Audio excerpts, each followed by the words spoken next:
It is 6:01. I call this special call board meeting to order. Before we begin, I do want to take a minute to thank Mr. Stoneball and all of the Los Fresnos High School staff for setting this up. We don't usually meet here. We're at our boardroom on Highway 100. So I know that this takes a lot of time and it takes a lot of people to set up so that we can get to work here, but also setting up the mics and everything we need. So thank you to IT and to all the Los Fresnos staff.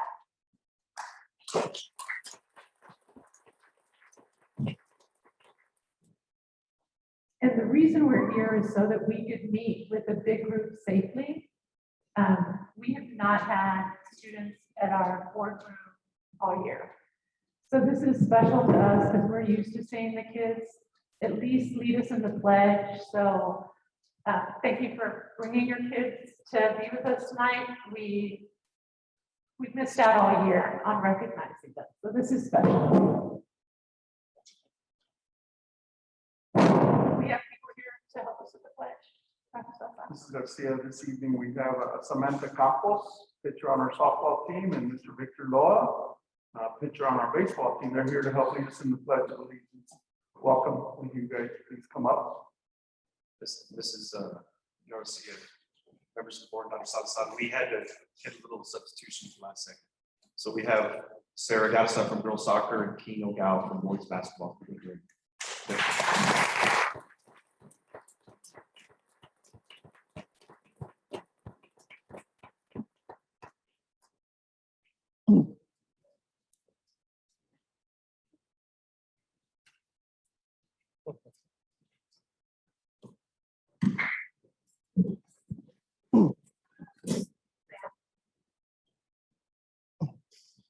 Pledge allegiance to the flag of the United States of America and to the republic for which it stands, one nation, indivisible, with liberty and justice for all. Flag. Pledge allegiance to the Texas, one state, under God, one indivisible. If you can remain standing for a moment of silence.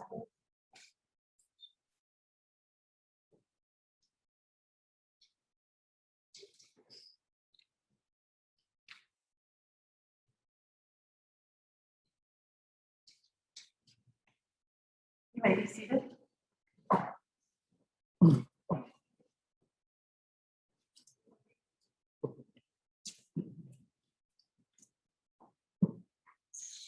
Mr. Trevino, can you please take roll? Yes, Madam President, Mrs. Sandra Garcia. Present.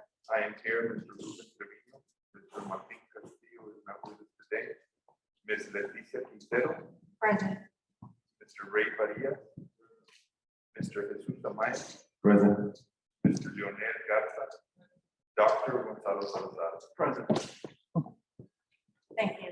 At this time, I will say that anybody that goes up to the mic can take their mask off so that we don't sound muffled. And I'll turn it over to Dr. Salazar for district recognitions. Mrs. Garcia, members of the board, this evening we set time aside to recognize the accomplishments of our students, and here to introduce us to our coaches and our students is our athletic director, head football coach, Coach. Thank you, Mrs. Garcia, members of the board, Dr. Salazar. It's such an honor to be able to introduce the coaches who are going to introduce the players who brought so much pride and joy to Los Fresnos CISD. All the individuals and teams that will be recognized tonight have competed in the Texas State playoffs or postseason. Our Falcons have earned multiple championships, and we have been fortunate enough to have had some truly historic seasons in the most of trying times. With that, we will start with girls basketball. Girls basketball.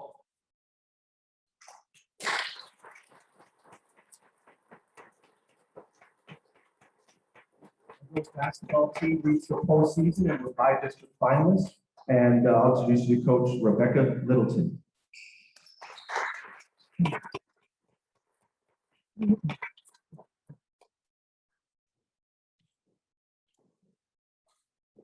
Mrs. Garcia, members of the board, Dr. Salazar, like Coach Duffy said, I'm Coach Littleton, and I'm going to introduce our 2021 Lady Falcons. Starting with my amazing assistant, Coach Jamie and Senior.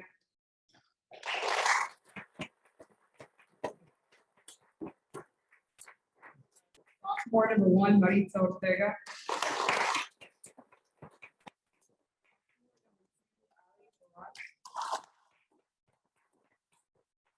Senior number 3, Yosemite Garcia. Ilana Rodriguez couldn't be here today. Number 5, Shiloh Jones, freshman. And senior Anna Luke, she couldn't be here today. Number 11, sophomore Dakota Martinez. Sophomore Olivia Bottom. Hernandez couldn't be here today. Number 20, Gabriana Garrido. Nadia Gracia.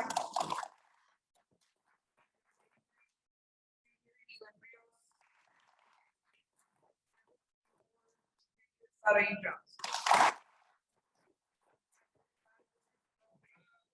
Had a great season. I'm really excited for the future. We're excited for the future babies to come up, and thank you seniors for everything you did. Thank you.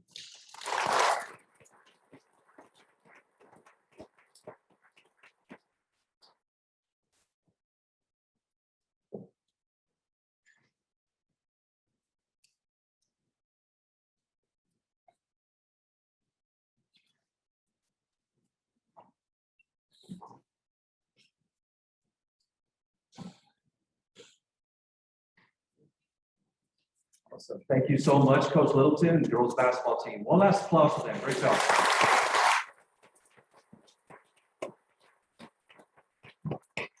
Next, we have our boys basketball team. Our boys were district runner-ups, by district champions, area finalists, and their head coach is Coach Marco Hinojosa.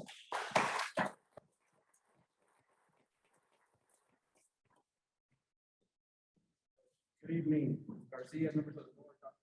Salazar. Crazy year. It's been a fun one. Like he said, we weren't able to capture our 7th district title this year, but we were able to capture our 7th straight by district championship. And that's testament to these kids putting in that work, all that cool stuff. So here are the members of the 2020-2021 7th-time by district championship team. Start with my coaches, assistant with me for 8 years. We talked about consistency. Kike Hernandez. 5 years in staff. Proud to say that, again, we're very consistent. Alex Lucio. Not able to be with us, a couple seniors, Alex Moreno, first team all district, and Dave Noriega, second team all district, and both those kids were academic all state.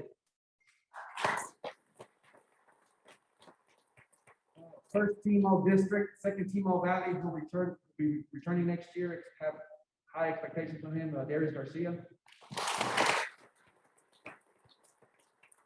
All district honorable mention, Tino Gal.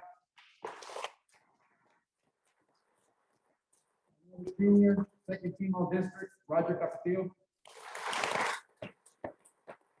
Not able to be with us tonight. He's at a 7-on-7 game right now. Edson Picasso. This gentleman was a back-to-back district MVP. He was a first team All Valley, All Metro MVP. Part of the All Valley defensive team, was part of the Rio Grande Valley Coach Association All-Star Game, Viper All-Star Game, and member of the All-Region team, Jerry Martinez, sophomore. Got 2 freshmen contributing to varsity. First, 32-6A newcomer of the year and All Valley newcomer of the year, member of the Coach Association All-Star Game, JJ Salazar. Last but not least, freshman Santana Torres.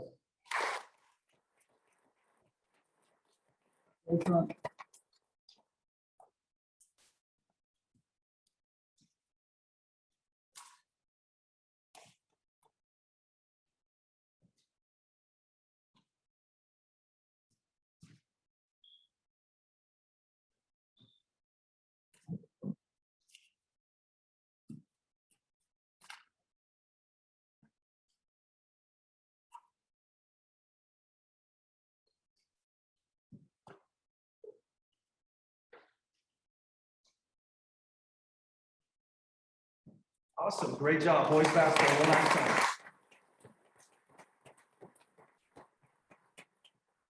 Next, we have volleyball. Coach Becky Woods was coach at the time, and we have Anissa Lucio here now, and our girls did make the postseason. They were district co-champions, by-district finalists. So Coach Anissa Lucio. Thank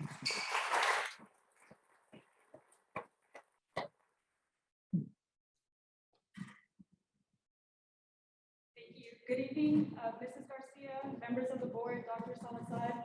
Today I will be presenting the 2020 playoff qualifying volleyball team with an overall record of 6-1 and finishing second place in district. We have senior Tate Halford, 32-6A co-MVP. Senior Victoria Hernandez, 32-6A defensive player of the year, who is not with us today. Alexia Rodriguez, 32-6A honorable mention. She's not present as well. Senior Emily Rodriguez.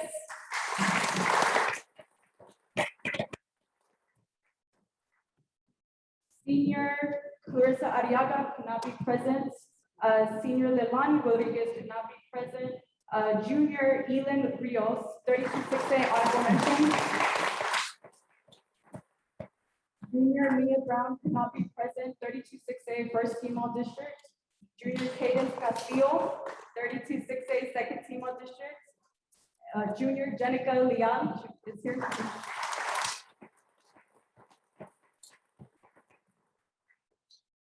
Sophomore Dakota Martinez, 32-6A newcomer of the year.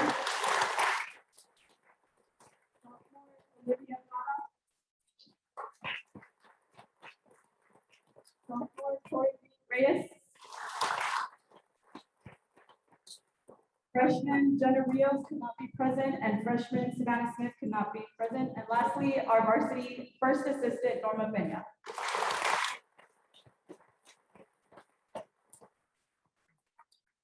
Thank you.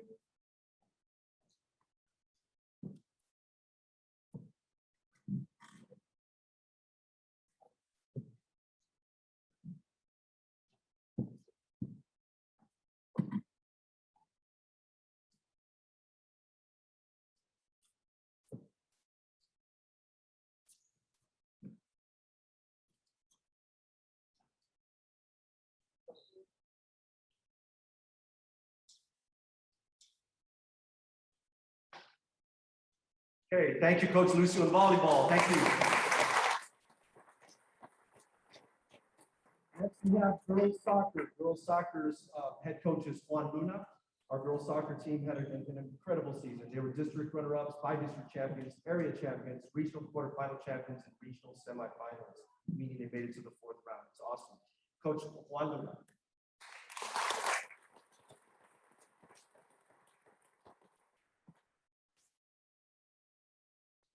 Good evening, ladies and gentlemen, Mrs. Garcia, members of the board, and Dr. Salazar. Thank you for having us here. I'm Coach Luna, proud head coach of the Lady Falcons. I want to introduce a beautiful group of athletes that will become leaders of tomorrow. This group has been excellent throughout the season. Number one, Andrea Calvillo.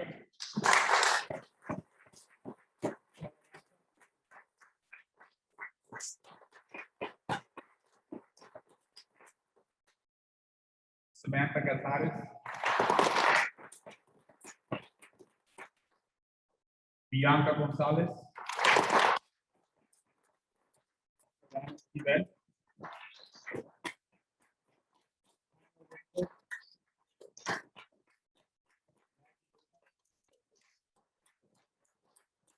Perez.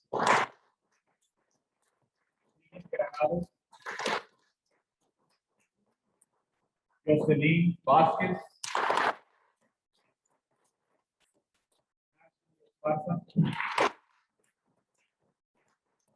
Kim Salazar. Aaron Encinia. Araceli Anguiano. América Guerra. Lynn Jaimes. María Rodríguez. Pamela Esparza. and first assistant coach Jessica Montero.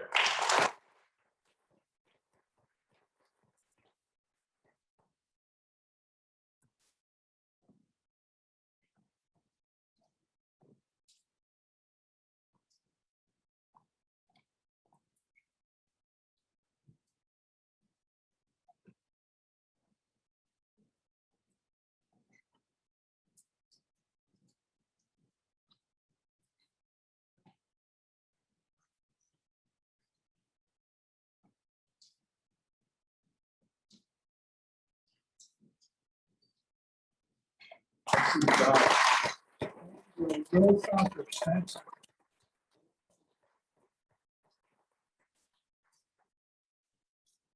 Next, we have boys soccer. Our head coach is Coach Michael Miller. Our boys were district champions back to back, 5 district champions and area finalists. Coach Michael Miller.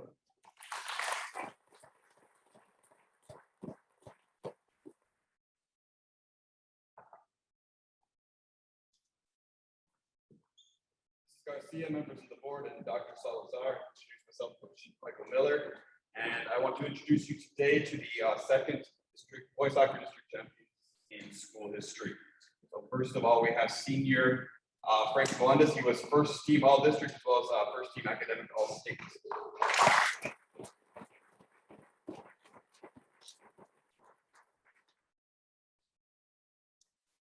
Kevin Zamora, sophomore, he was district honorable mention.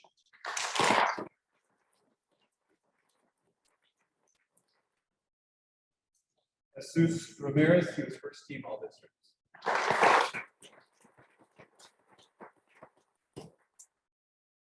Sophomore Ivan Galvan, second team all district.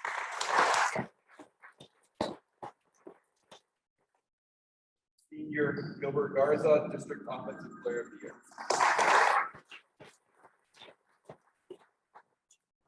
Sophomore Romaldo Gonzalez, district honorable mention.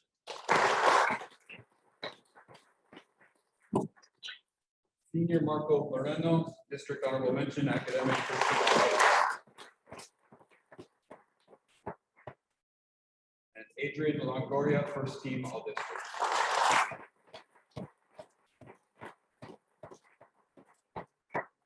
Assistant coach Jaime Longoria.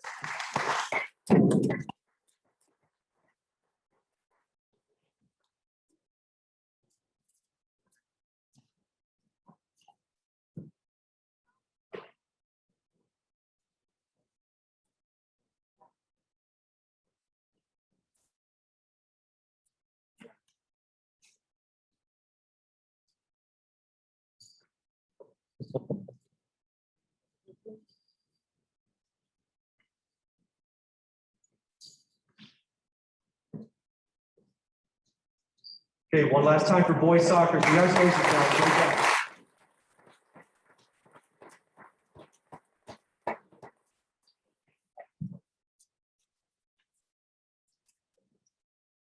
Okay, next we have swimming. Swimming, we have boys and girls district champions and multiple regional and state qualifiers. Our head coach is Jaime Perez.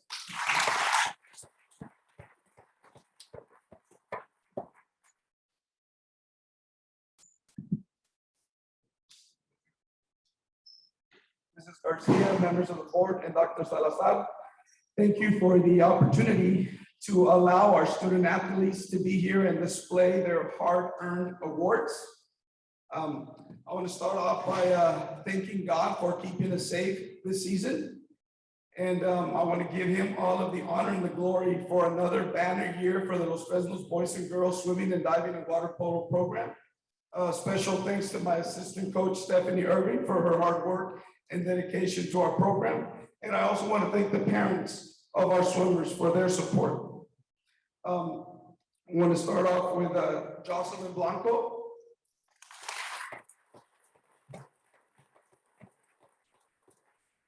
Marilyn Blanco. Elisa Chavez. Josefina Flores. Evangeline Rico. Callie Sign. Jimena Treviño, Ariana Macías, Roberto Osuna, Ana Paola Hernández, Jada Ashford,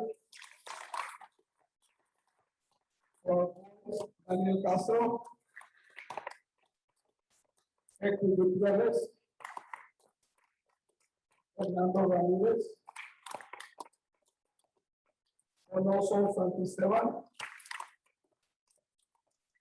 Israel Gómez, David Cruz, and Efraín Mascoro.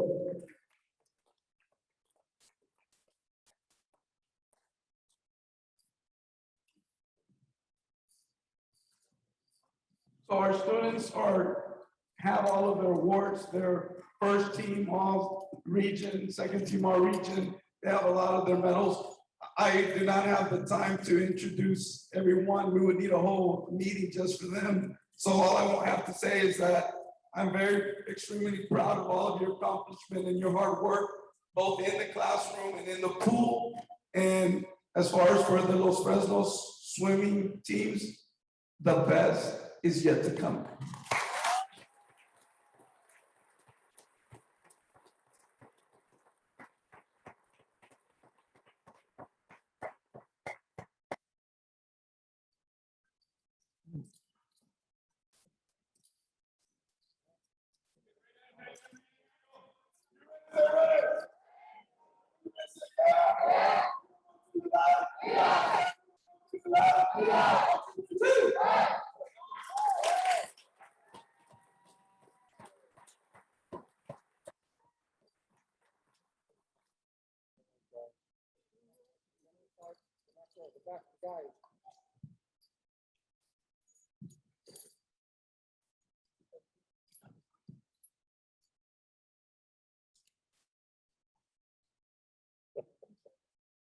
Okay, one last time for swimming. Congratulations.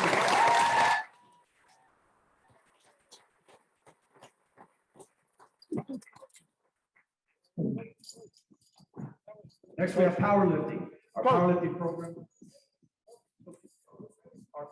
program had an incredible year. We had multiple girls and boys that were state qualifiers, and for the 6th straight year, our girls were state powerlifting champions. Our head coach is Coach Jaime Vela.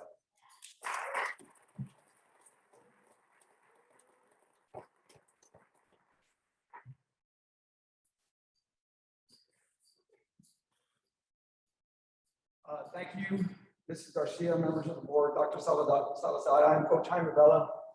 I'm proud to introduce our girls and boys powerlifting team. I'm going to go ahead and start with our boys powerlifting who placed second at regionals as a team this year and qualified 4 boys to state. First, we have Alan Torres.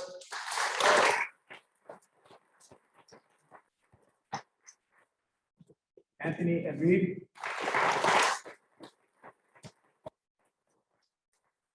Isaac Alanis.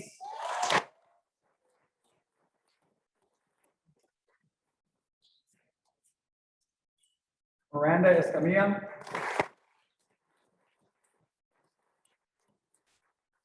Katie Martin.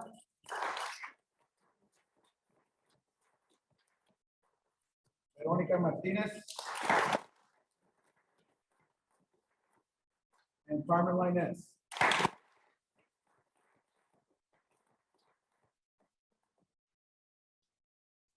Both our groups put a lot of time and effort. It is a year-round sport.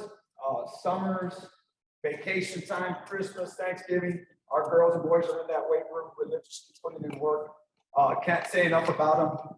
Our girls, 6A champions. There have not, since we have become a 6A school, when 6A was installed, there has not been any other school in the entire state of Texas that has been 6A champion besides our girls.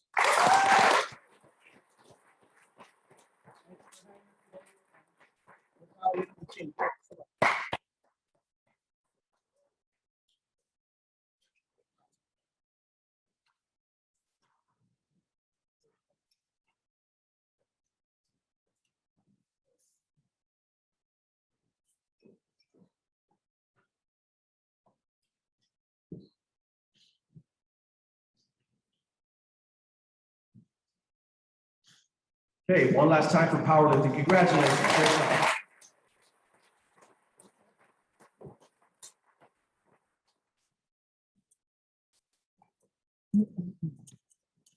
Okay, next we have tennis. Our head coach is Bill Sandlin. We have multiple girls and boys who are regional qualifiers this year. Coach Sandlin.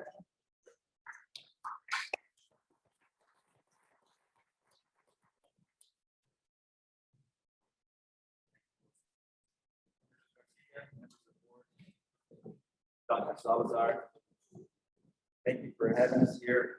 We appreciate the time to get honored for student athletes. I want to thank the parents that support our program. We had a great year. Like Coach Vela said, we're a year-round sport also. We work in the summers. We work throughout the year. Our season's not over. And I'd like to introduce our regional qualifiers. And first, we have in our how they placed in district. First, we have Jude Bruce. He's a freshman. He was runner-up in districts boys singles.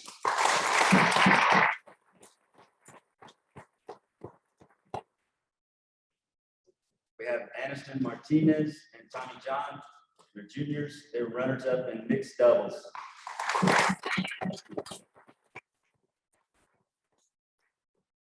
Samantha John and her partner Aaliyah couldn't make it, but Samantha John and Aaliyah were district champions in girls doubles.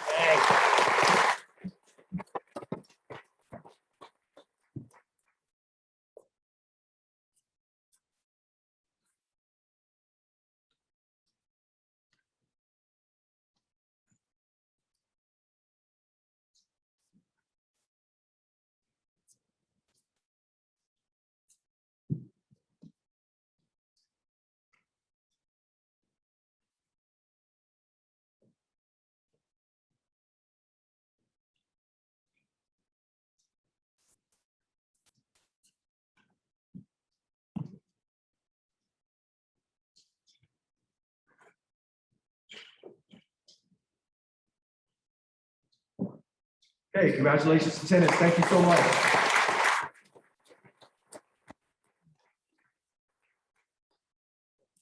Okay, next we have our track program. Our track program sent multiple girls and boys to regionals this year and had a fantastic year. We have Coach Brent Blackman who will be introducing all the boys and girls who are able to make it today. Coach Brent Blackman.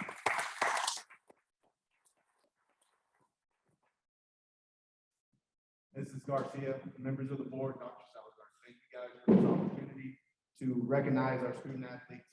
These are our regional qualifiers. First, I want to introduce one of my staff members that's responsible for two of these athletes. Ariel Torres, she does our boys and girls high jump.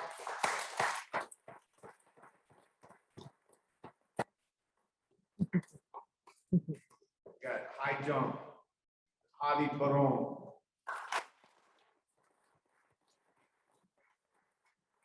Ten hurdle, Julio Gonzalez. Relays and high jump, Penny Alanis. Both relays, Adriana Garza. Both relays, Julie Larga. Both relays, Kathleen Salazar. Both relays, Eliana Vasquez.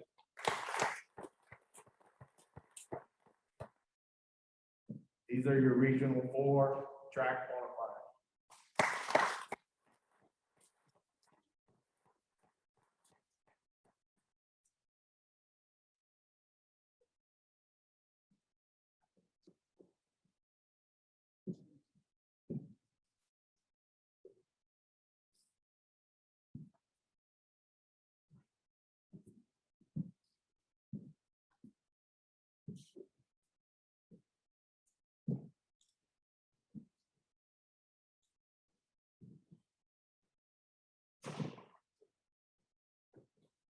Okay, thank you, Coach, and thank you, track program. Great job.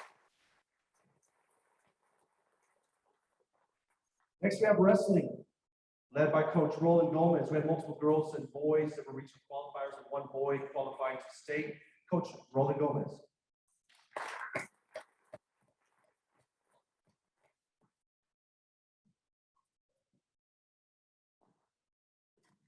evening, Mrs. Garcia, members of the board, and Dr. Salazar.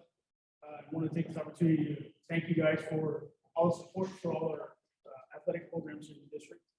I'd like to begin by recognizing and introducing one of our assistant coaches, Coach Lonnie Lopez.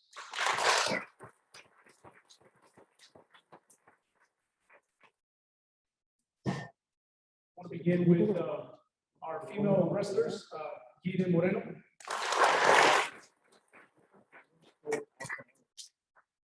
Next up, we have Katie Reyes. We have Hunter Thompson.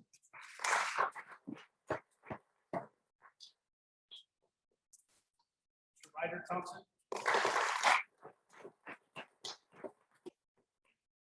Lastly, Anthony Reyes.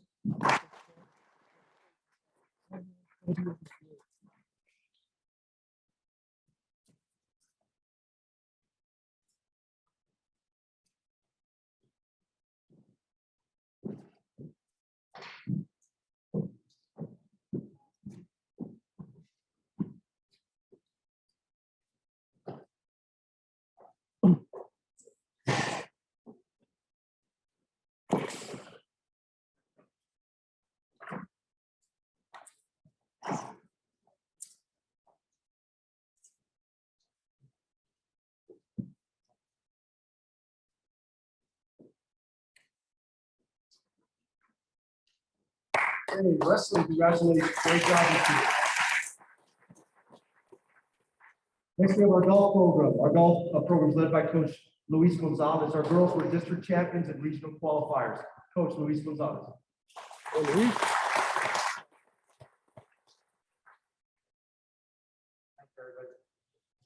Mrs. Garcia, members of the board, Dr. Salazar. I'm the head golf coach for Los Fresnos. My name is Luis Gonzalez. My assistant varsity coach, my middle school head coach, and my middle school assistant couldn't make it today. But they wanted to make sure I mentioned them because they put a lot of effort into this too. Agapito Ortega, Sandra Uresti, and David Rodriguez. I'm proud to present to you the state-ranked regional qualifying 4P District 32-6A district champions, Los Fresnos Lady Falcons.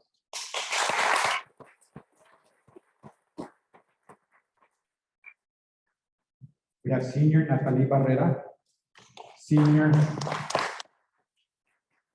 Diana Granado, junior Gabriela Garrido, junior Ariana Barba, junior Jennifer Lasnowski, Alison Williams. Thank you.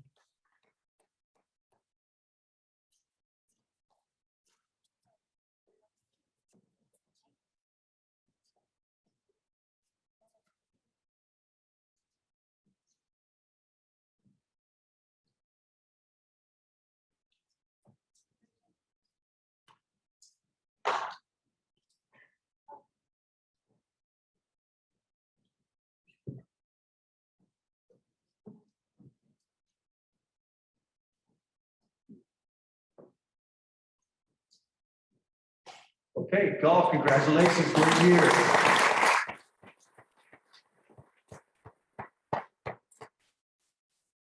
Next, we have softball. Our softball team is led by Coach Tracy Blackman. They were district co-champions, bi-district champions, area champions, regional quarterfinal champions, and regional semifinalists, making school history by going to the 4th round. Coach Tracy Blackman.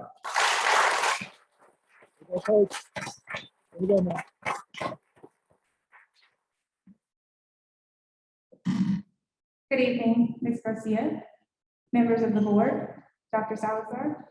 I'm Tracy Blackman, the head softball coach. At this time, I'd like to introduce my assistant coaches, Jesse Garza, Matt Molina, Juan Adaz, Rivera.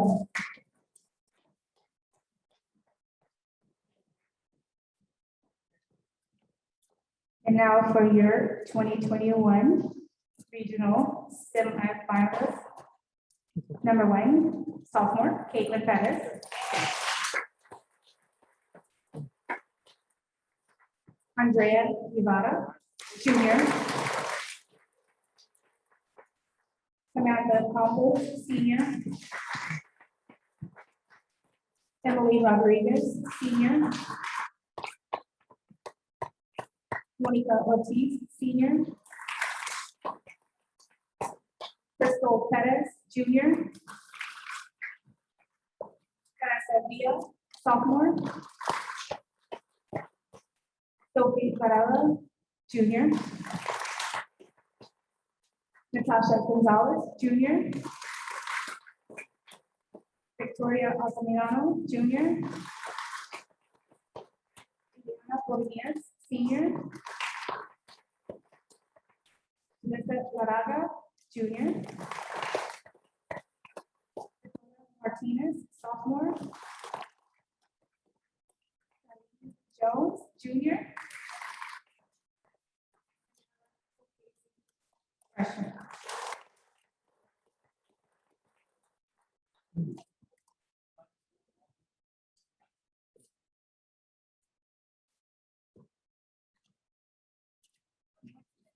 And these are your 2021 regional semifinalist qualifiers. Here we go, coach.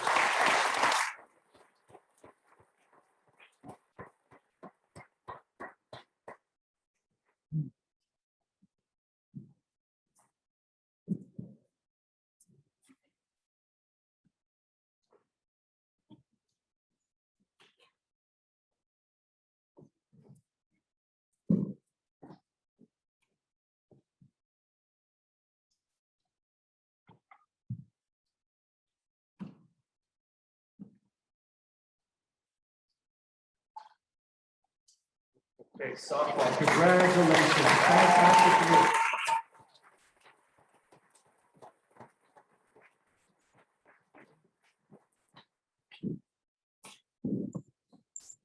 Also making Los Rebels so incredibly proud this year was our baseball program, and is our baseball program, because they're still going. Coach Rene Morales is our head coach. Our team were district runner-ups. 5 district champions, area champions, regional quarterfinal champions, and will be playing this Friday at Cabinets Baseball Field in Corpus Christi versus Round Rock for a regional semifinal championship. Coach Rene Morales.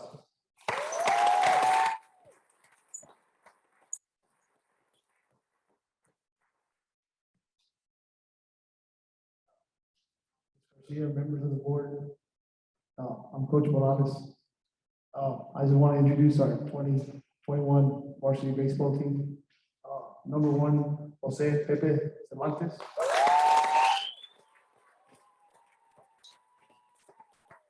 Number 2, Oscar Franco. Number 3, Jermaine Castillo. Number 4, Hector Luis. Number 5, Luis Lucio. Number 6, Matt Padilla. Number 7, Sidney Moore.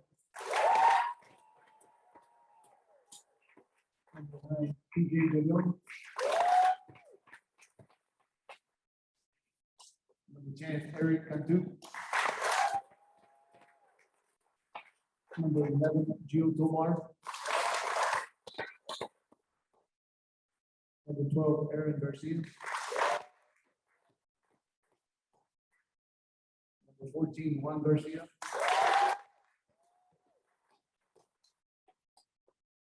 Number 20, Damian Salazar. Number 21, Noah Montemayor. Number 22, Victor Loa. Number 23, Josh Munoz.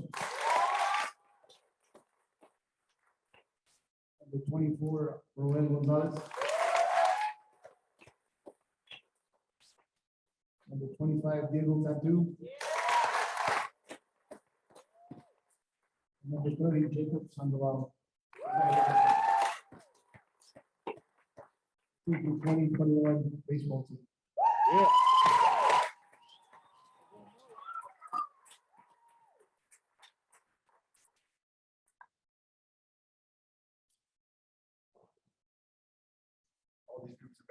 extremely proud of those Fresnos and fellows, the whole town is going to be supporting you, okay? And wishing you, if they can't be there, just have you in our hearts and prayers that you guys are able to do your best. One last picture here.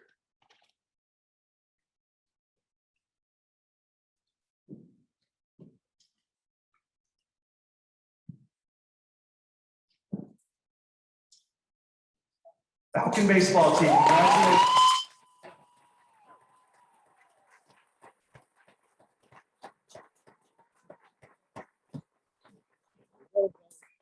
Congratulations. An amazing year in athletics for the Falcons. Thank you so much, parents, for everything that you've done and for the support of the school board. And that concludes our athletic team. Thank you so much.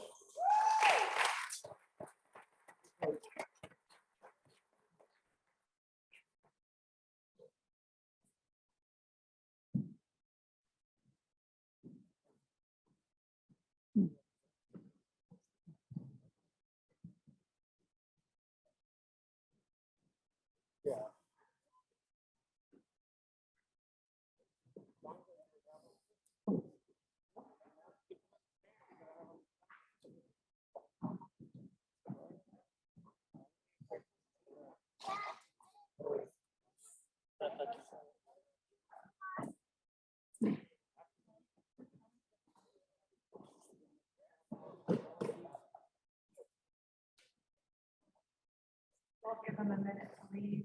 I don't know why they won't stay.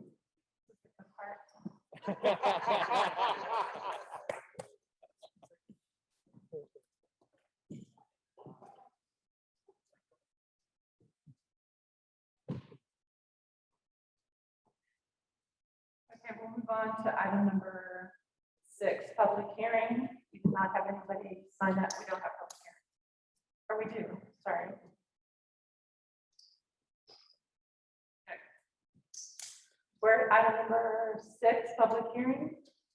For planning is overview of the elementary and secondary school emergency relief ESSER 3 fund under the American Rescue Plan. Dr. Southside, I'll turn it over to you. Thank you, Mrs. Garcia, members of the board. This evening, we hold a public hearing for the purpose just described. I'm here to provide some information regarding the use and the planning of how we will use the resources of our Director of Grants and Administration and Compliance, Mr. Noe Yan. Mr. Yan. Ms. Garcia, members of the board, Dr. Salazar. Good evening. My name is Noe Guillen. I am your Director of Grants Administration and Compliance.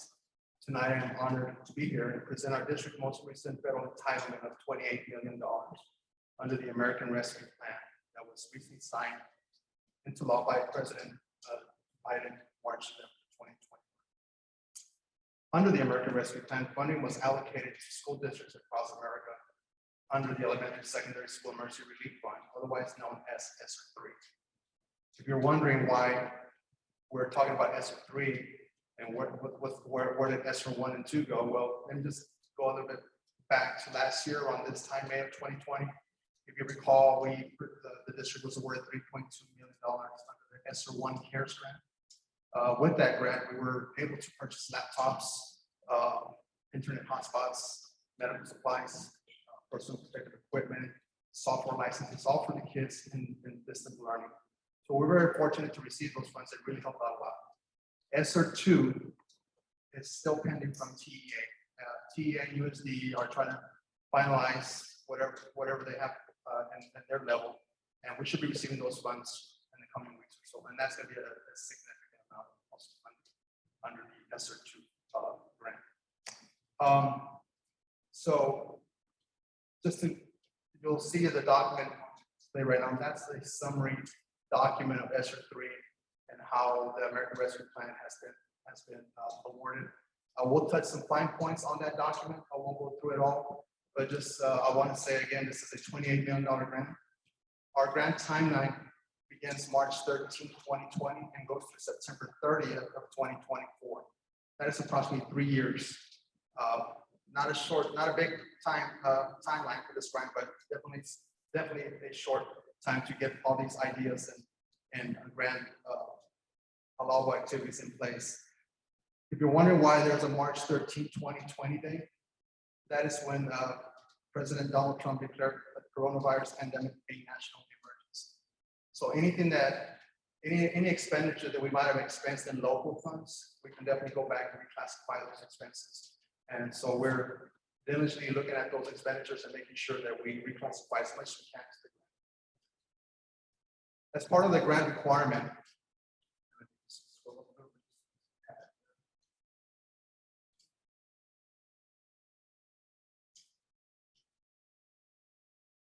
the federal requirement, the LEAs must have, or the local education agency, we must have a public comment meeting, just like tonight. We also have to have stakeholders provide input and allow us to utilize their ideas as well, just like the school district. Our first meeting that we had was May 11th of 2021, and we had that at Allotment United.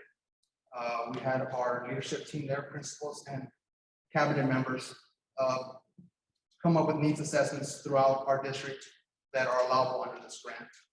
We'll talk about those in a bit in the Excel document on the breakdown of those expenditures.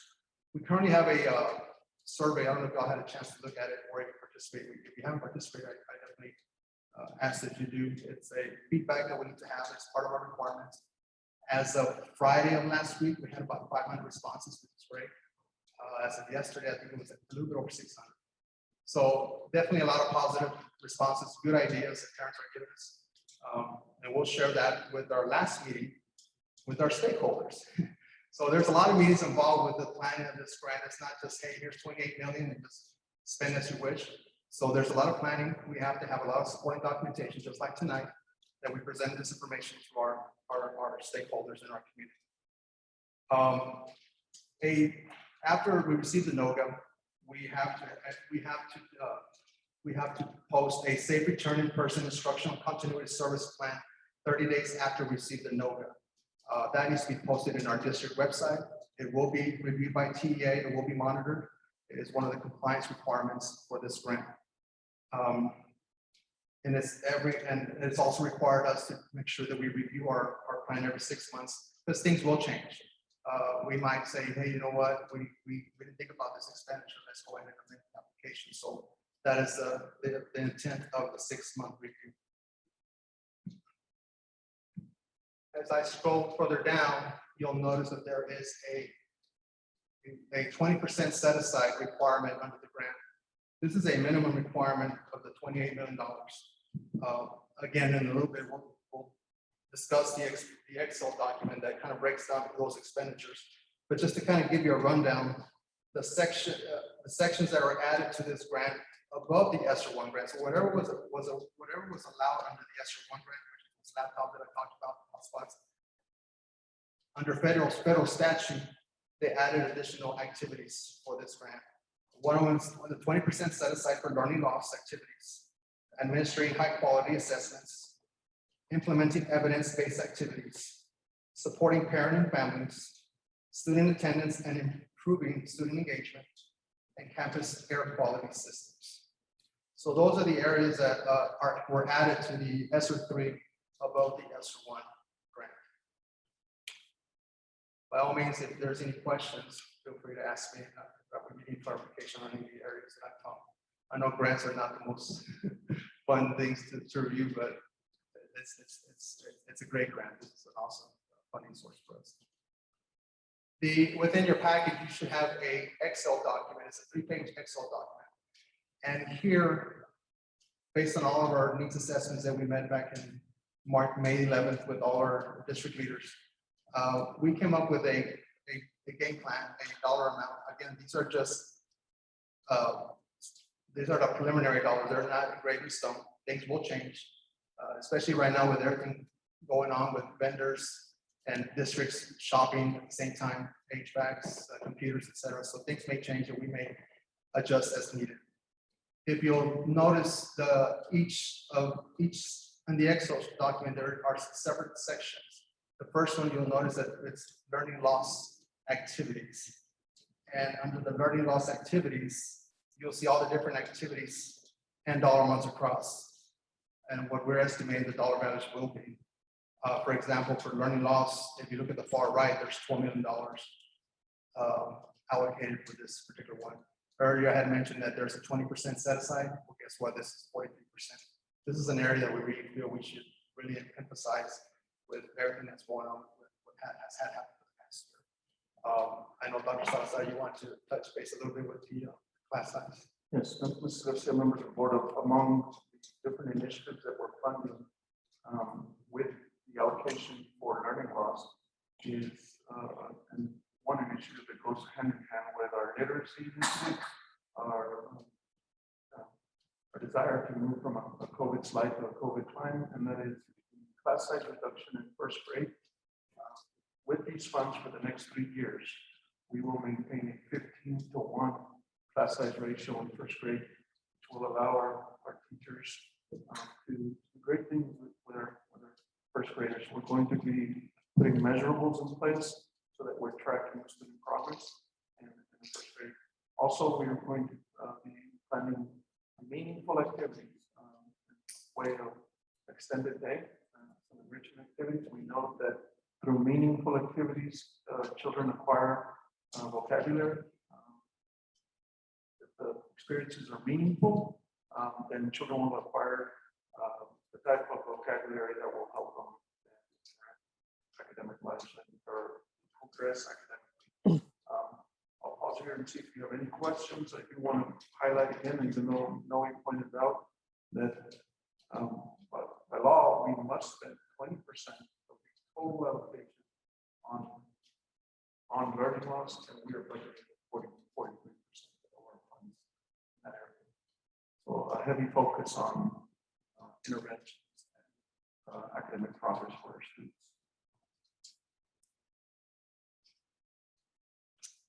Any questions? Go ahead. So as we go along with the Excel document, you'll see the other grant activities and their dollar values. And at the very end, the last page of the document, you will see that at the very bottom, that it totals out to the grant total of $28,379,471.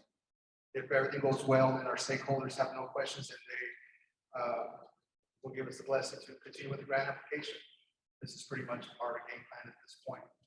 The grant deadline to apply is July 27th.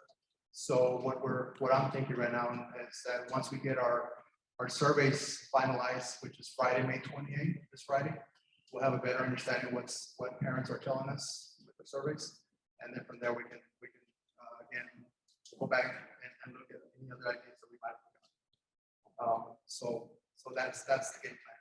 The last document that I want to just touch on real base is just a copy of the actual survey. Again, this is a TEA USD requirement. It's in English and Spanish, so we have to translate for our community. It's pretty straightforward. And then at the very far end, the snapshot or the documentation that's provided is from Friday. So you can see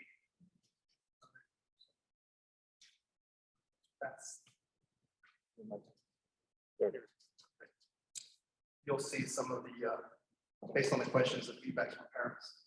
And again, this is from Friday, about 500 responses. So I'm very excited personally to see that so many responses, especially our Spanish-speaking families that are responding back. So I'm very excited to see that. In essence, that is the ESSER grant, ESSER 3 grant. If there's any questions or anything I can clarify for you guys, I'll be happy to take them. Any questions? This also covers like the kids like. Yes, ma'am. Sure. Yeah. And it's one of the sections there on the Excel sheet. Yeah. It's under the evidence-based activities, social emotional curriculum. We also.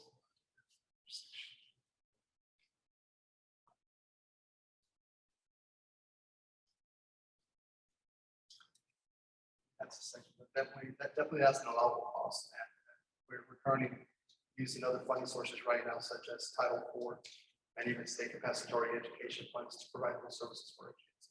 That's definitely a need. That's definitely an area that we really focus on a monthly basis. So definitely that's something we can continue at. I think Mr. McDonough can add on social emotional, some of the activities. Mr. McDonough, would you share what we discussed in our group?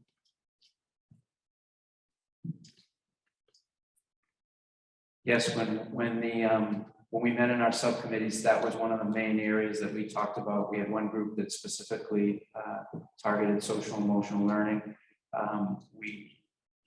They went back, they met as counselors.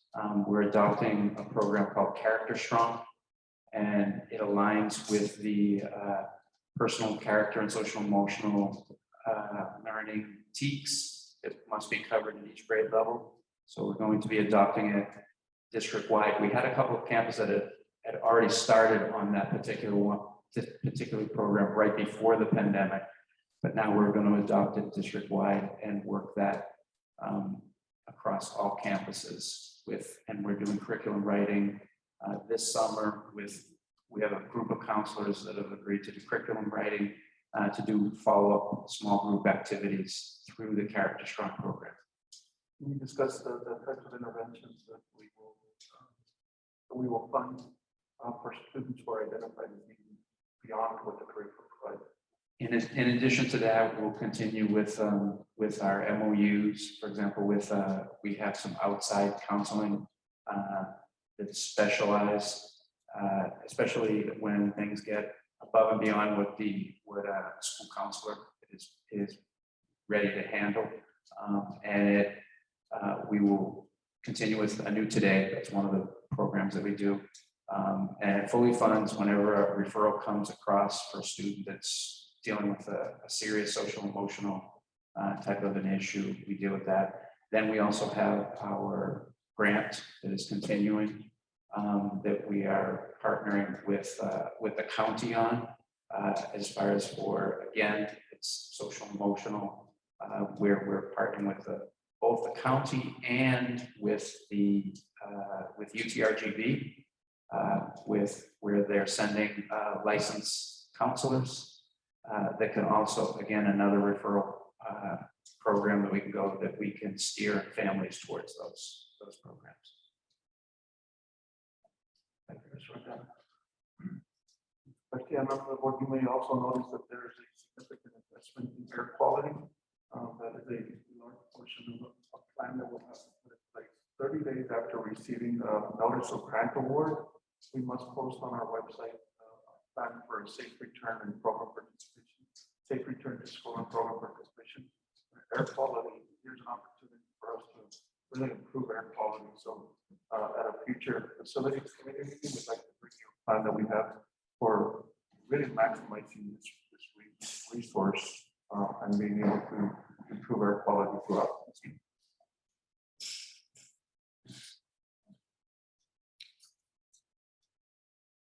Any other questions from the board or from the audience? The public hearing. Okay, we'll move on to. Thank you, Mr. Thank you. Item number 7 is public comment. We did not have anyone sign up for public comment. So we'll move on to item number 8, reports. Dr. Salazar, I'll let you talk about that. Mrs. Garcia, members of the board, this evening's meeting began as a budget committee. We had planned a budget committee meeting and then realized we had several items that we needed to bring you for approval. So today's reports are a little different. The shape, they take a little different shape than the usual reports that we bring to you during a special call meeting. We want to talk to you about all of the drivers for the adoption of the budget. We began our budget cycle a couple of months ago, and we told you that this month we would bring you more information. A large portion of the budget is made up of personnel costs.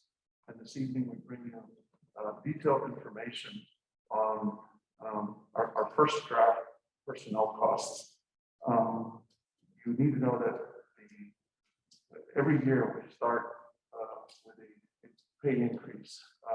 We include a pay increase in our personnel projections.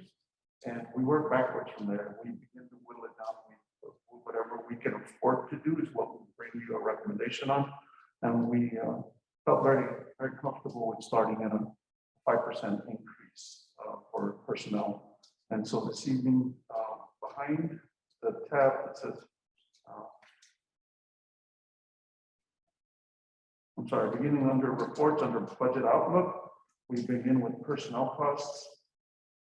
And that first page, page 30, summarizes what's in that backup documentation. You see that we have medical detective and flight space science. We want to add a stipend, one of the stipends there. And 3/4 of the way down on the page, you see that what 5% represents for employees and based on the number of days that they work. So it's not a flat across the rate, across the board increase. It is a 5% across the board, but if you work additional days, more than 187 days, then we make that adjustment for the daily rate. And so it does mean that we now have a hiring schedule for the teacher with 0 years of experience in Los Verdes will begin. If this budget is adopted at $50,000, and that's a threshold that we've been working our way. We've been working our way towards keeping our salaries competitive and having this is a great day for us when we have a starting salary for a teacher in Los Verdes of $50,000. You see at the lower left-hand corner of your page, there's a statement in there. There's something called the teacher incentive allotment. And this is a fund at the state level that would allow teachers to earn beyond the salary based on student performance and other criteria established by districts. Teachers get a designation. And so we have to have a statement in our even though our school district has not adopted the teacher incentive allotment yet, in case the teacher moves into the district, we have to have a statement there on how we would handle it if the teachers came with that designation from another district. There are no other changes to the stipends that you see there. And Ms. Marlene Anaya, she's in the audience. Marlene, would you come up to the lectern and help me out here, please? And correct me if I misspeak.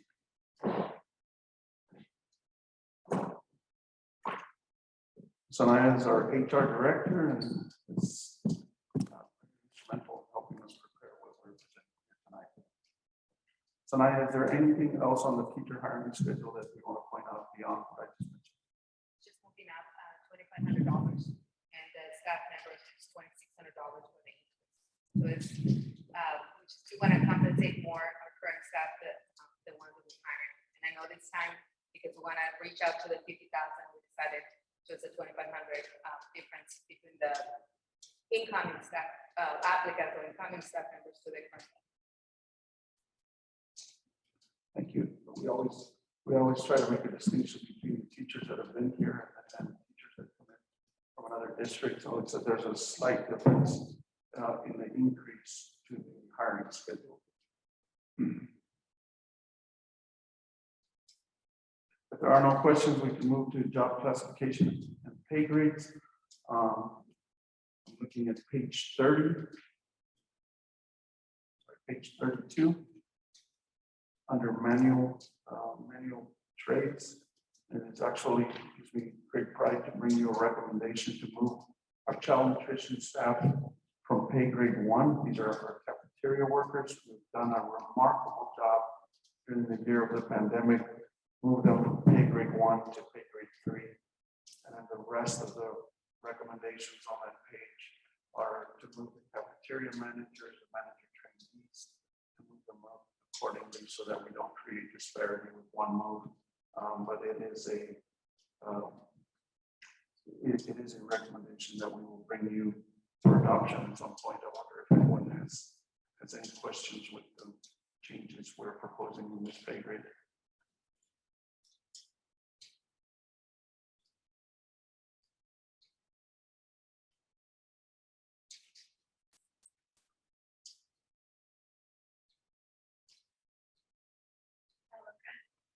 Okay, now there's There's a lot of information. I'm gonna take this opportunity to point out that on page 33, we can find the page number on the middle of the page on the right-hand side.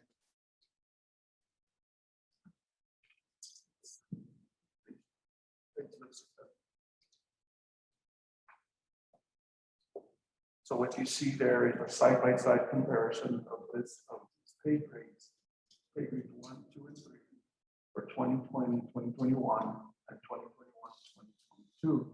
In very small print there in the center of the page, you see what the increase of 5% from the midpoint in that range for that pay grade, what the difference in the monetary difference would be for the midpoint of that pay grade.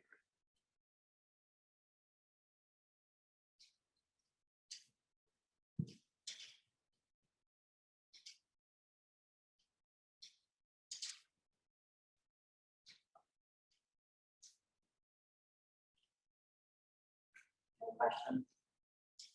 So that the cover letter on that section summarized.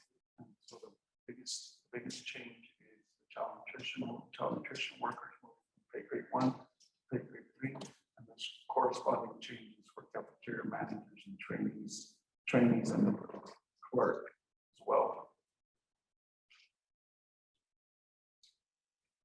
If there aren't any questions, we can move to page 40. Where we look at stipends. Coach Cantu, our athletic director, restructured and made some changes to the stipend, but the overall total of stipends that we paid for athletics did not change. Simply how they are divided. I'm very comfortable making that recommendation based on what Coach Cantu submitted in the area of fine arts. We don't have any changes in the area of fine arts. Again, the same amounts for fine arts. And I know I just mentioned fine arts out of turn. Oh no, there they are on page 44. You have the music department stipends.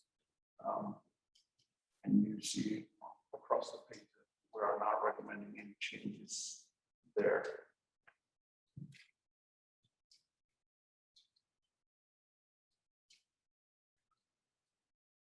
On page 46, you see our substitute salary schedule. Our substitute salary schedule is actually very competitive when compared across the regions, and we are not recommending any changes again to our substitute salary schedule.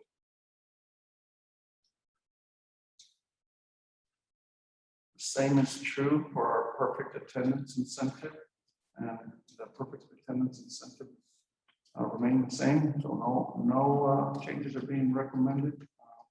See that on page 46. Does anyone do that? Really? I would take every day I put off.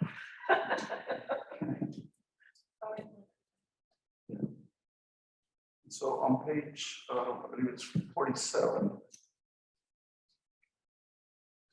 So on page 47, we have a summary of the changes or the recommendations we're making to our salary supplements.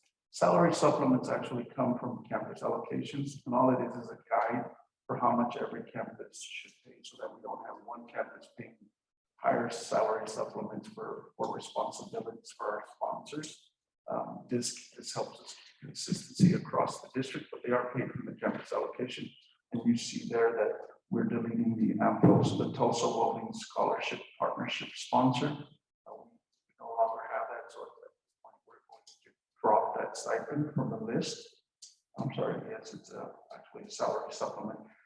And the CTE department chair for middle school, we are now we've brought some teachers over from Los Fresnos United to each of our middle schools. 3 teachers went to each of the corresponding middle schools. We're very excited about that initiative that I told you in our weekly update. And we want to make sure that our department is going to keep the team and the experiences of the planning consistent.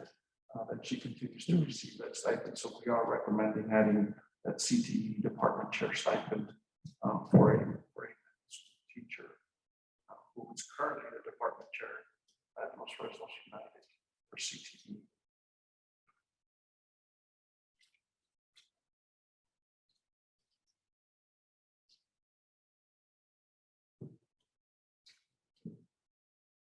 For years, we have had, I'm moving on to page 49, to tell you that for years, our EAP and UIL supplements for the 2021-2022 school year, we are recommending changes. We're increasing the supplemental pay for elementary academic events and middle school from $300 to $400 per event per grade level. So we're making a slight increase on that, on the stipends we pay for the sponsors that give kids those enrichment opportunities.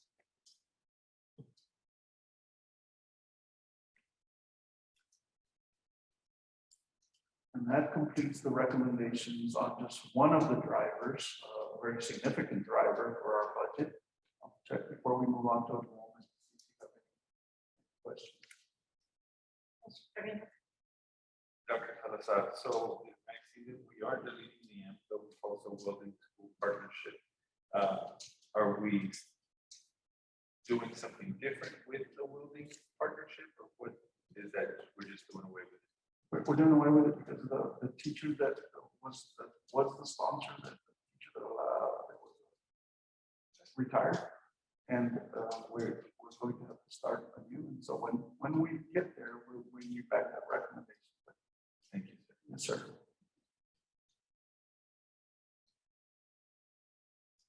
If there are no other questions, we move to another driver for our budget, and that is enrollment. Mr. Basaldo is going to help me with that one. Pablo? Yes, Dr. Salazar. On page 52 of the board book, what I ended up providing for you all is the 10-year enrollment in ADA. And ultimately what it is, beginning in 2013 up until what we proposed in 2022 is where we see our enrollment in our ADA. The enrollment is the number of students that are enrolled with the district, and our average daily attendance, our ADA, is in essence how we are funded by PDA.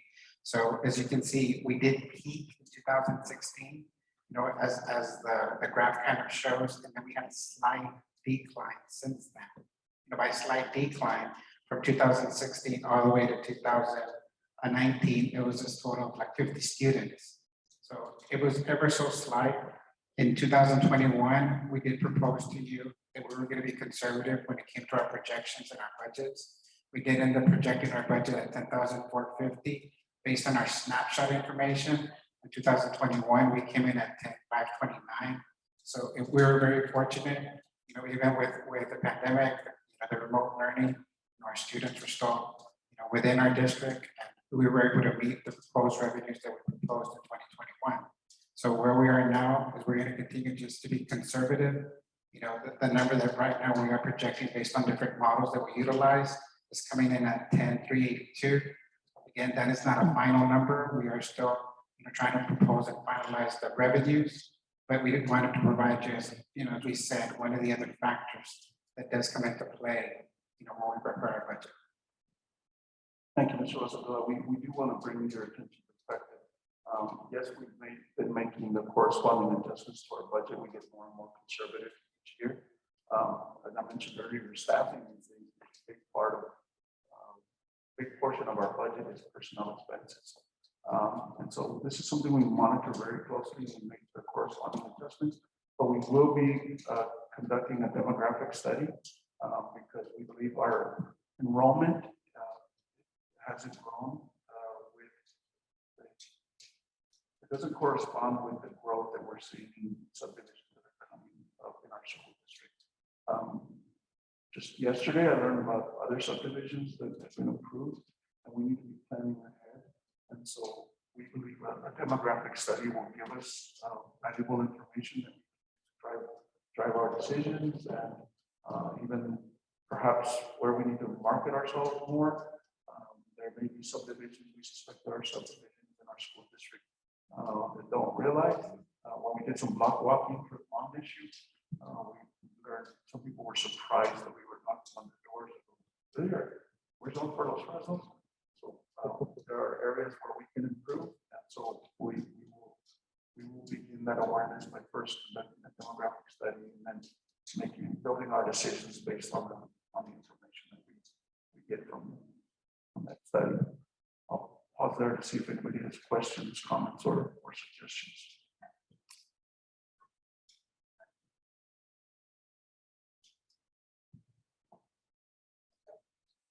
Not a question, just a comment. I think that's a great idea with the demographic study, and it'll show us if we need to be marketing more or getting ourselves out there more. That'll hopefully show that. Thank you. Another one of the drivers is the self-insurance group health plan. We continue to be self-insured, which is a great accomplishment, really. And so, but we always monitor our insurance group health plan. And I want to ask our CFO, Mr. Wasadua, to share some information about the status of our self-insured plan. We've been very fortunate with our self-insurance plan. I know that, in prior years, this is something we've been monitoring, and at some point in time, our fund balance within our group insurance took a decline. And so we did make a transfer to be able to sustain it, and bring it forward. Since then, we've been, again, addressing, not only the employer contribution, but also the employee contribution. And so this past year was really the first year in a few years that we really didn't have an increase to the employee contribution. So even though the recommendation from our third-party administrator was that they anticipated our claims to be high, and so we did need to make some type of adjustment, we stayed the course and we kept them as is because we knew it was just a turbulent year, and it was just all based on their projections. So we were fortunate enough for 2021 that we made no change to the employee contribution portion. We did not increase our insurance rates for health or dental. And since then, we've been able to maintain the course. So the collections that we obtain, based on the premiums for employee and employer, we've been able to offset, what we've been paid out in our incurred claims. Of course, we do have a renewal for 2022 before you, and that is still something that, again, what they are projecting is a projected increase of 1 million. They're saying that what we have right now at 11 million, they project to potentially 12 million. So again, they are bringing that consideration to us, something to go ahead and look at. We continue to review the different types of claims and the premiums that we collect throughout the year. That is something that we're going to continue to analyze and bring to you. We are in a calendar year, so the 2022 is something that would be in effect for January 1st of 2022. So what we anticipate is bringing more information, closer to the fall, closer to August, to figure out once we've analyzed the additional claims and everything kind of comes in, for us to be able to have more information. As of now, where the fund balance stands is we are still maintaining. So we started the year off at 2.3. So currently where we are is May 31st, that's at 2.4. So there are months that kind of offset as far as the paid claims versus the premiums, but they remain steady. So more than anything, that's really the most important thing. So that's why we want to be able to finish out the year, see where we are on August 31st for the audit, and then before we provide any type of recommendation of what we would do to the claims. So remaining self-insured is important because we control our own destiny. And even when the third-party administrator makes recommendations on a percentage increase, we should make on what increase we should make on our contributions to our self-insured plan. We often take a more moderate approach, and then we've done well. We've been able to manage our self-insured plan. So again, we have another recommendation from our third-party administrator to make an increase. We know that we have to keep up with the increased cost of medication and medical services. So we will be bringing a recommendation for a moderate increase to our self-insured plan for employee contributions. Any questions for anyone?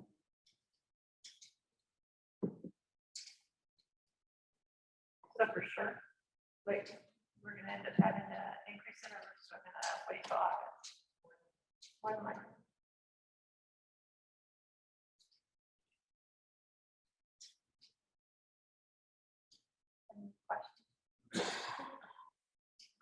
And the next item is an item in connection with the passing of the bond. We're very excited that our community saw that our community supported the vision that we have for our school district. And here to tell you about the plan of finance, which will inevitably affect our budget. We'll have expenditures in our budget in connection with our bond. Is Mr. Robert Tijerina of Tijerina Galvan Lawrence LLC. Mr. Tijerina. Good evening, Ms. Garcia, board members, Dr. Salazar, and staff. For the record, Robert Tijerina with Tijerina Galvan Lawrence. We are the school district's financial advisor. And before I go into the presentation, I just want to say congratulations on a successful bond election. I think the community showed their trust and faith in the leadership of the school board members, Dr. Salazar and staff. So again, congratulations on the successful election. I'm here to present the plan of finance for Los Fresnos Consolidated School District. If you turn to page 2, tax rate impact analysis, we have preliminary values, and I had also just handed out the presentation just in case. On column B, row 12, we have preliminary values from the appraisal district that increased from last summer, July of 2020 to this April. About 6.6% values went up to $2,624,000,000 and change. On column D is the district's existing principal and interest debt payments from the 2021 all the way down to 2043. I also want to congratulate the board members on the action you took back in February, allowing us to work with Dr. Salazar and Mr. Balzadua to refinance your debt.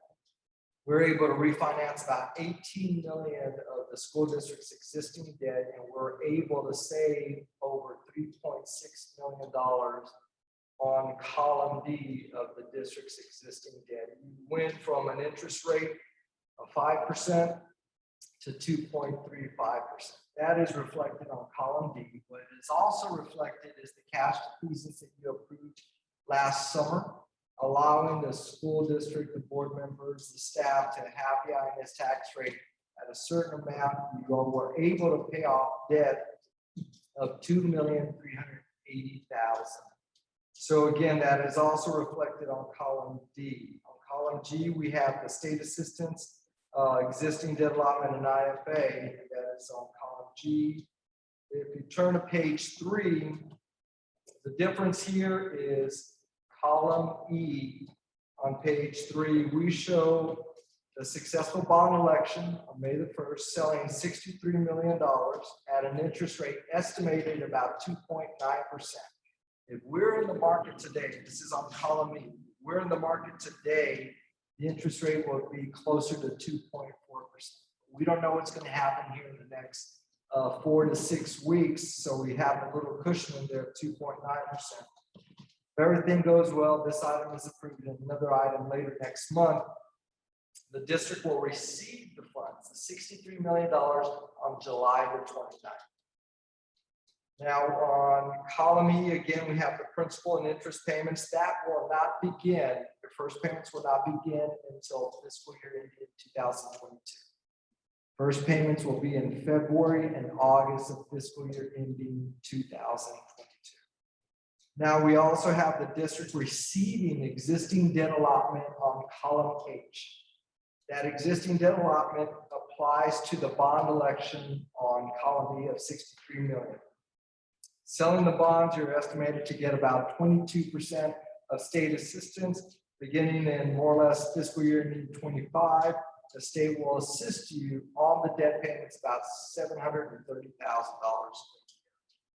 The tax rate increase, again, it's based on preliminary values from the appraisal district that we received in April. We all know the values won't be final and certified until late July. So once those values come in, the bonds will be sold. We'll be able to plug in the principal and interest payments on column E. We'll know exactly what that tax rate increase is on the INS side if needed. On column J, row 112, we show an estimated increase of 1.1 cent. That is lower than the estimated about 1.8, 1.9 that the board members and staff communicated to the community. So again, we're closer to 1 cent than we are the 2 cents that we're estimating. And again, we're hoping the interest rate will be lower on the financing with some bonds here in the next 4 to 5 weeks. And property values on column B will come in either at 2.6 or more or less around that valuation. Now on page 4 is the timetable. We're this evening to consider approving the plan of finance for the bond election. This is just allowing us to work with Dr. Salazar, Mr. Balzadua, and staff, the consultants, Mr. Chuy Ramirez, your bond counsel, ourselves, and the working group. Work together as a team, get the financing legal documents ready to go. So if you go down toward the bottom of page 4, we sell the bonds more or less on June the 28th. Price the bonds, come back more or less on June the 29th. And we have some wiggle room there.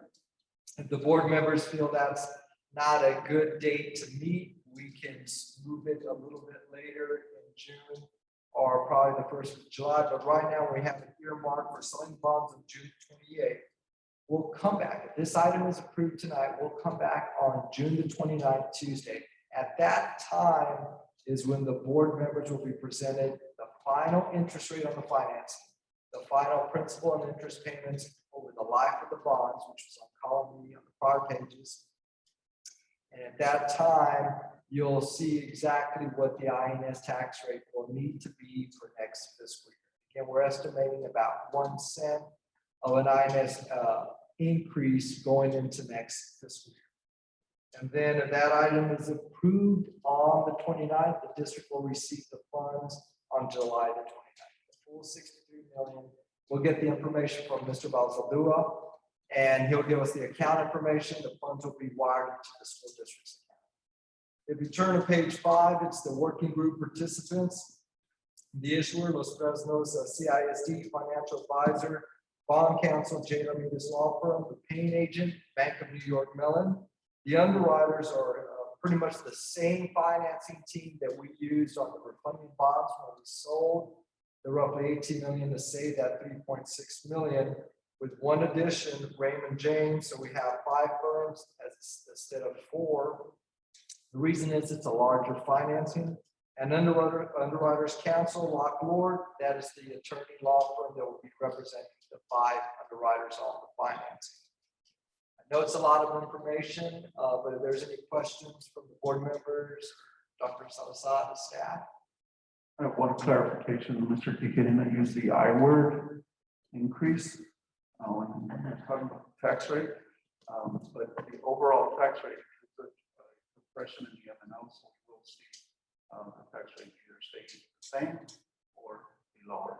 My apologies. Correct? Is absolutely No, apologies. You were absolutely right, but I just want to clarify that. Yes, when you combine both the maintenance and operation tax rate with your interest and sinking fund tax rate, there should be another compression, and they know better than I do.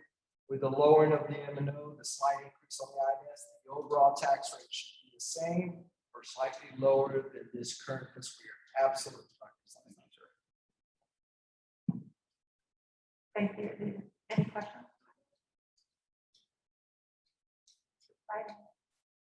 Thank you, Mr. Kikirina. Thank you. We appreciate allowing us an opportunity to represent the district as your financial advisor. Thank you. Thank you, sir. I'll let you circle around back. Yes, Mrs. Garcia, thank you for, I skipped over an item, probably the most important item.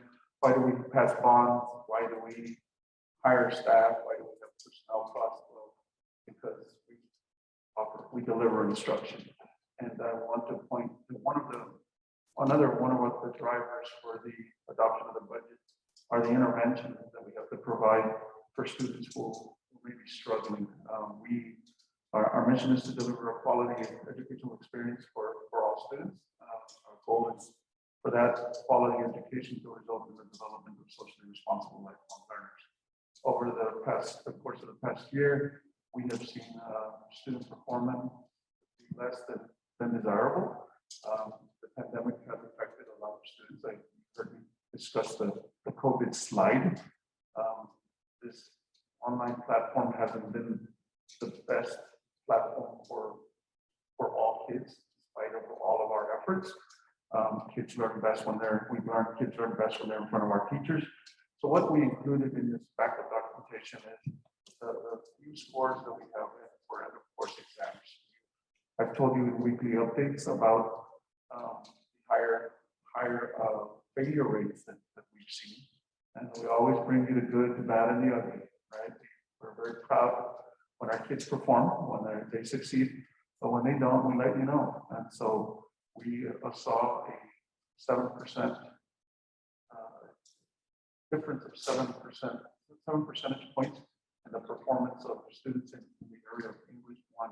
So you saw in the presentation that Mr. Guillen did, a lot of the interventions, a lot of the focus will be on helping kids get back to the performance that we are accustomed to. So I just want to bring that to your attention, that you know that is also one of the drivers for us. I'll stop there to see if anyone has any questions. Mr. Meyer?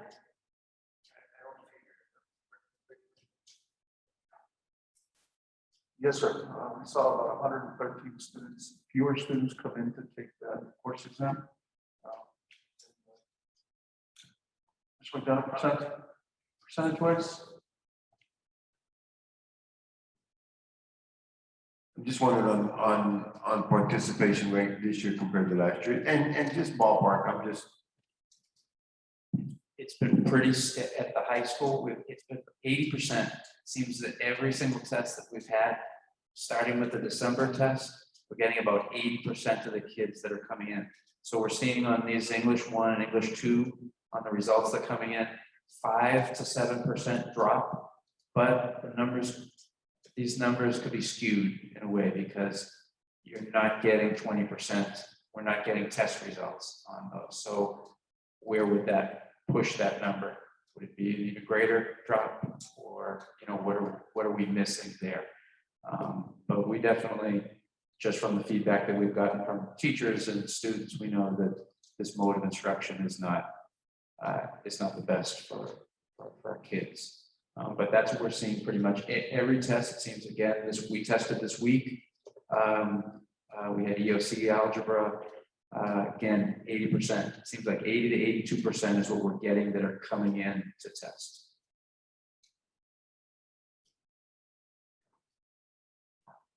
Just to comment, I don't know how the administrators and administration feels, but we seem to think that our results came in, and although they were low, they certainly weren't as low as what we thought they were going to be. We really thought they were going to be a lot lower, and maybe that is because of the 20%.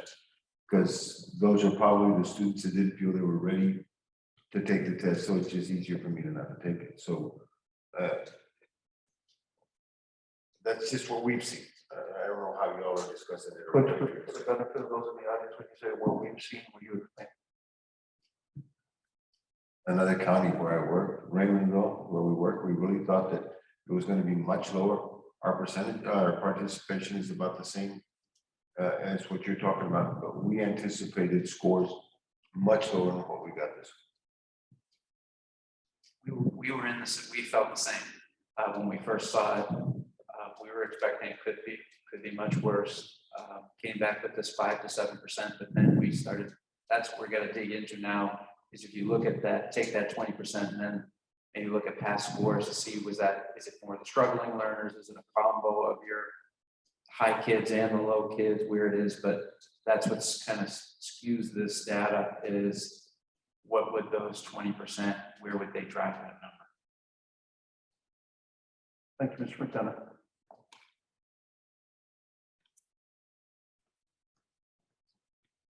Those are all the reports we have. Thank you for the.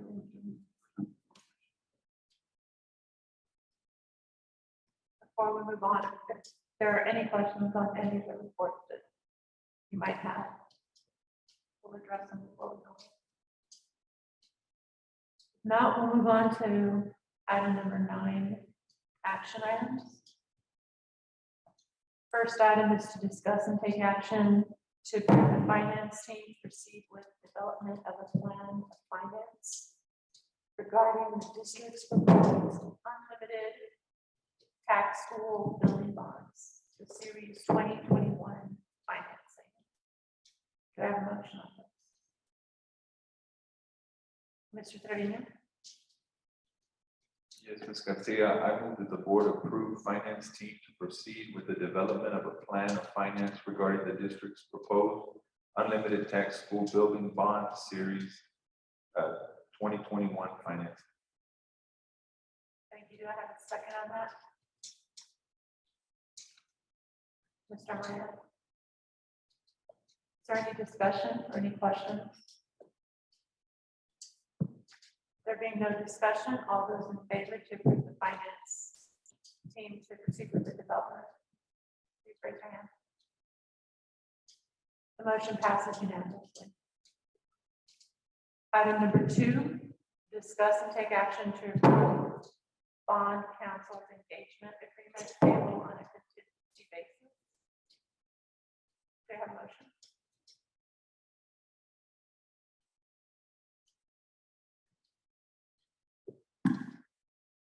Mr. Meyer? Madam Chair, I move that we approve bond council engagement agreement payable on a contingency basis. Thank you, sir. Do I have a second? Mr. Garza seconds. Is there any discussion or any questions regarding the motion? There being no questions, all those in favor to approve the bond council engagement agreement payable on a contingency basis, please raise your hand. Motion passes unanimously. Item number 3, discuss and take action to approve a new agreement or contract for group health third-party administration and stop loss insurance for the period 1/1/2020 through 12/31/2022 with Blue Cross Blue Shield of Texas. Do I have a motion?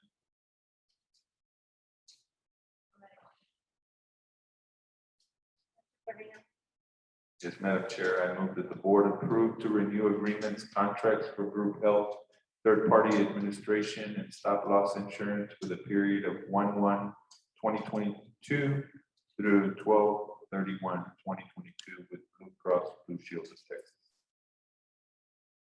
Thank you, sir. Do I have a second on the motion? Mr. Farias, second.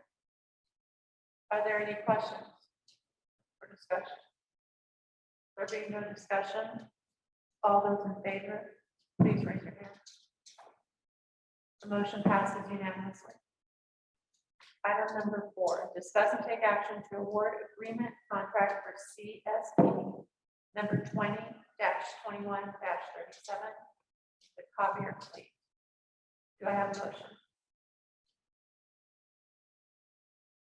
Mr. Garza.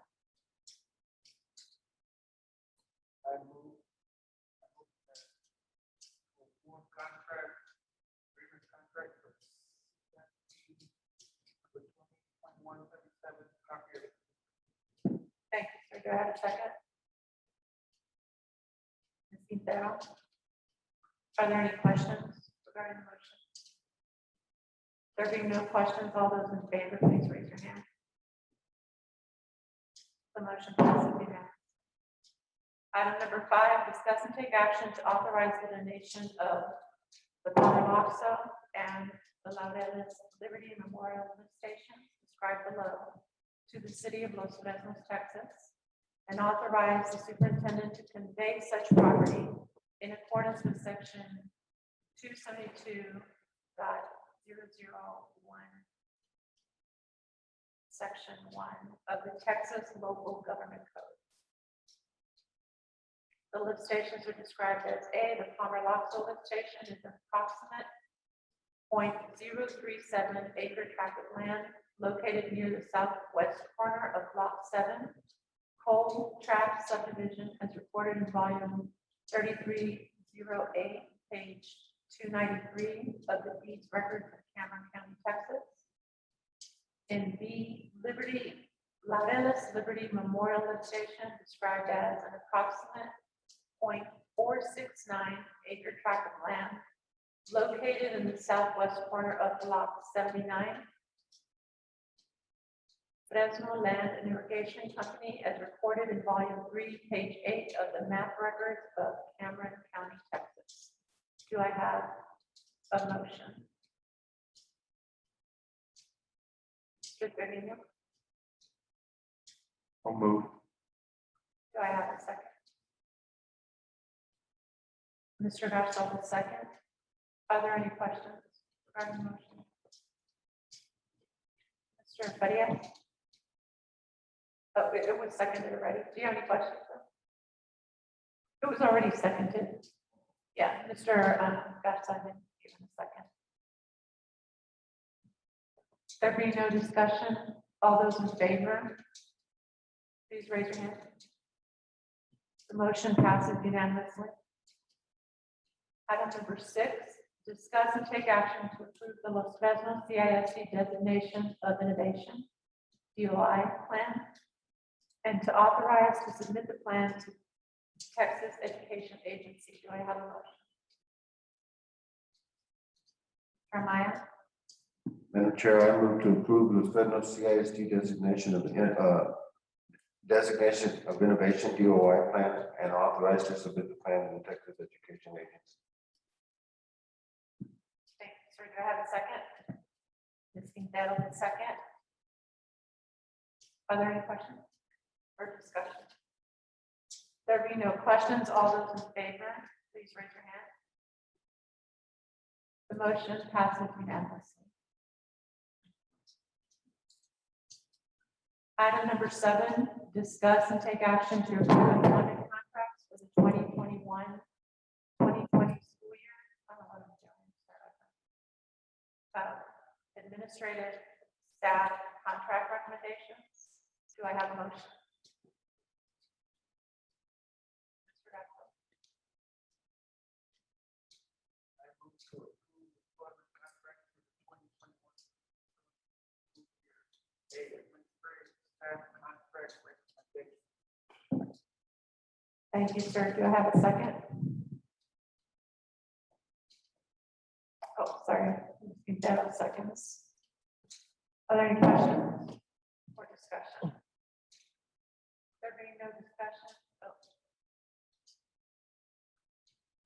Sorry, I thought you had a question. If there aren't any questions, all those in favor, please raise your hand. The motion passes unanimously. Item number 8, discuss and take action to approve the superintendent's personnel recommendations for the following positions for the 2021-2022 school year. We have teachers and an athletic trainer. Do I have a motion?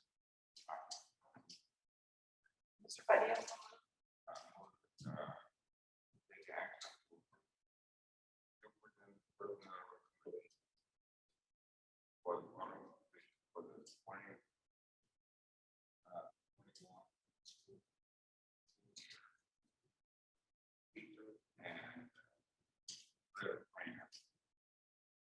Thank you, sir. Do I have a second on the motion?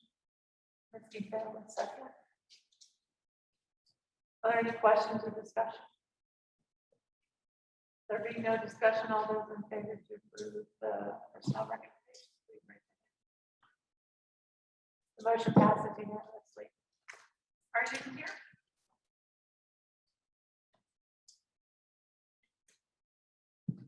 Oh, you're okay. Well, welcome.